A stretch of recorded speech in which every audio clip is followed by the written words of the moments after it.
2021, a gente começa agora mais uma edição do seu Rede Verdade. Você que fica ligado, ligadinho aqui na programação da sua TV Arapuã, estava aí acompanhando o nosso Samuca Duarte no Cidade em Ação, segue conosco aqui no Rede Verdade, nesse dia em que se comemora uma das profissões mais valorosas e valiosas do mundo, é a profissão de professor. Nosso abraço, nosso carinho, a nossa gratidão a você, professor, a você, professora desse Brasil.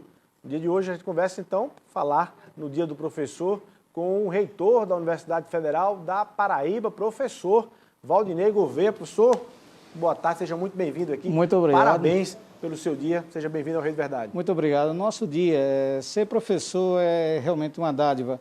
Nós nos sentimos honrados de termos, há alguns anos atrás, decidido por essa profissão e termos sido acolhidos nesse ofício. E quero aqui já externar em nome da Universidade Federal da Paraíba a todos os professores do ensino básico, fundamental, médio, superior de todas as universidades, públicas, privadas. Ser professor, de fato, é um grande desafio, mas recompensa, sobretudo quando a gente encontra os ex-alunos e vê a marca que a gente deixou tão positiva. Então, a felicidade, reitero os parabéns a todos os professores. A marca transformadora, né, pessoal? A marca transformadora na vida das pessoas. Mas, enfim, além de todos os desafios normais e naturais, os professores do mundo inteiro tiveram que encarar um outro desafio, que foi esse da pandemia, enfim, que mudou e modificou ali o dia a dia de trabalho, o dia a dia do processo de ensino e aprendizagem. E agora, com o processo de retorno. Para a gente falar de Universidade Federal da Paraíba, qual é o roteiro que está, enfim, configurado para esse retorno das aulas presenciais? Bom, inicialmente dizer que nós, hoje, já será publicada uma portaria de retorno dos nossos servidores. E, obviamente, num contexto de responsabilidade, de atenção ao trabalhador, mas que nós precisamos voltar gradualmente às nossas atividades. Hoje nós já temos na Universidade Federal da Paraíba atividades presenciais e atividades remotas. Muito provavelmente o próximo semestre vai se mapeando, se delineando como sendo presencial. Completamente presencial. Completamente, predominantemente presencial. E essa portaria que está sendo publicada exatamente nessa sexta-feira, ela é uma portaria que determina o retorno dos servidores, dos funcionários da universidade, a partir de que dia presencialmente? A partir de hoje ela passa a vigorar, mas temos 2 semanas de adaptação, as chefias específicas vão nos encaminhar as demandas, as necessidades, e estamos ajustando para que todos tenhamos um trabalho seguro, mas presencial, respeitando todo o protocolo de biossegurança, como distanciamento social, uso de máscara, álcool em gel ou água e sabão para lavar as mãos.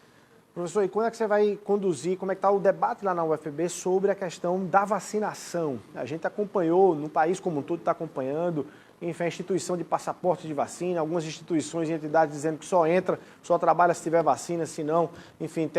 Como é que você está tratando isso lá?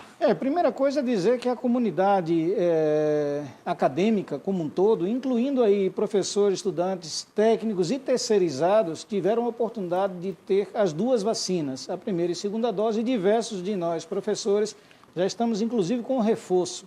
Então, toda a comunidade está imunizada, inclusive os nossos estudantes estão em processo todos de imunização. Não teve resistência de um ou outro professor? Olha, eu não tenho notícia de resistência de um ou outro professor. Em relação ao passaporte, que acaba de ser aprovada essa lei, se você se dá conta dos artigos, nenhuma contempla ou faz qualquer restrição em relação à universidade.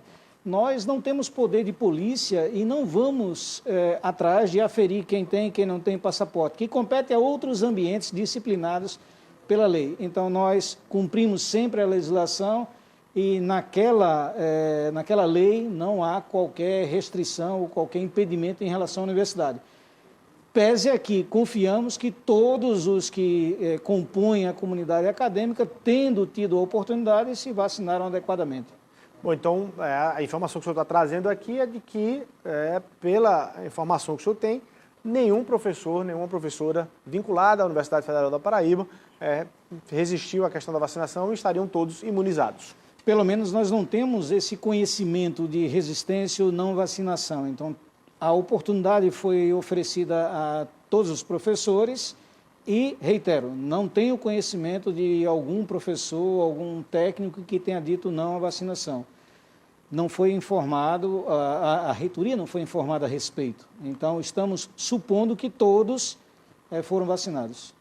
Bom, falando ainda em pandemia, para usar um termo e uma expressão desse período, o senhor anunciou a garantia do auxílio emergencial para estudantes, é isso, da Universidade Federal da Paraíba. Que projeto é esse? Como é que você está viabilizando isso? Pastor Jorge, primeiramente, agradecer imensamente ao Consune, aos nossos conselheiros que tiveram a sensibilidade de aprovar. Foi aprovado pelo Consune? Foi aprovado já. Nunca antes nós tivemos esse tipo de matéria, esse tipo de benefício. Então, imagina, o estudante entra em situação de vulnerabilidade e os primeiros 2 semestres são difíceis. Eles não têm acesso a qualquer auxílio, bolsa de iniciação científica, extensão, licenciatura, nenhum auxílio. E resistir nesses 2 primeiros semestres é muito difícil para muita gente que não tem condições confortáveis de vida. Nesse sentido, nós pensamos nesse auxílio emergencial, ele é temporário para contemplar estudantes do primeiro e do segundo semestre.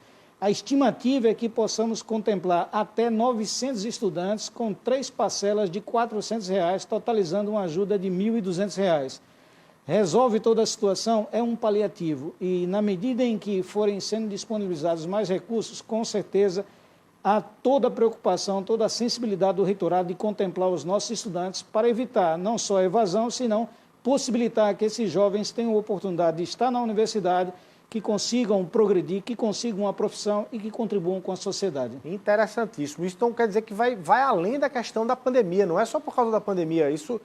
É uma preocupação que nós temos com esses estudantes que não têm esses recursos, que ora tem sido agravada em razão da pandemia. Mas já não tinham antes. Já não tinha, nunca tiveram. É uma tiveram. realidade já... Nunca tiveram. E nós estamos pensando em promover essas oportunidades para esses estudantes de graduação presencial, mas também sabemos e temos conhecimento de que existem carências de estudantes de pós-graduação. Então, estamos trabalhando, estamos vendo possibilidades de buscar recursos para que os nossos estudantes, de fato, tenham condições de seguirem adiante. E quando isso começaríamos? Nós já aprovamos no Consune. A etapa seguinte é elaborar o edital, que está sendo elaborado. Então, nos próximos dias, teremos a aprovação do edital e já a convocação para aqueles que quiserem pleitear esse benefício, o façam.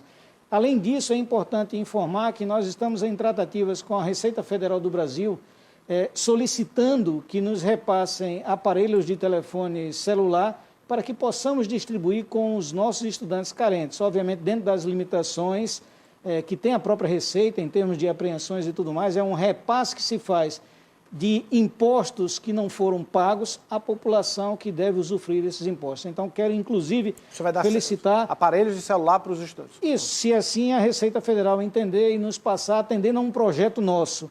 Então, quero aqui parabenizar o doutor Hamilton, que tem trabalhado divinamente à frente da Receita Federal, e todos os colegas que ali estão, que tem nos ajudado já. Por exemplo, recente tivemos a doação por parte da Receita de tablets, e 20 desses tablets já estão sendo destinados para a nossa comissão de acessibilidade, inclusão e acessibilidade. É uma ajuda muito grande, então estamos cada vez mais aproveitando esses recursos que indevidamente deveriam ter sido pagos os impostos, não foram, mas que eles se revertam para a população, no caso, os estudantes universitários. No caso dos aparelhos celulares, você já teria uma previsão de quantos aparelhos poderia distribuir, quantos alunos poderiam ser contemplados? Nós solicitamos 500 aparelhos de celular. Estamos na dependência da apreciação da Receita Federal do Brasil e estamos bastante confiantes porque há um projeto que fundamenta isso.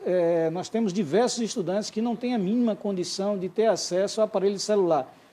Nós temos já chips, inclusive, foram cedidos pela RNP, então, nesse sentido, nós teremos para oferecer chips e também aparelho celular para esses estudantes carentes, em situação de vulnerabilidade. Muito bom. Em relação às 3 parcelas de R$ 400, para, no caso, contemplar 900 alunos. Esse é um número, só para a gente entender aí, é uma porcentagem aí de quanto dentro alunos de primeiro e de segundo semestre, né? De primeiro e segundo período. Isso é uma porcentagem de quanto dentro do universo total? Veja, não dá para pensar em termos de universo total, nós temos que pensar em termos daqueles que são habilitados para essa condição, que inclusive essa situação pode até modificar. Por exemplo, uma pessoa que no ingresso na universidade pode ter estado em situação de vulnerabilidade, pode que hoje não esteja, então é preciso que dê prova de que a situação é a mesma.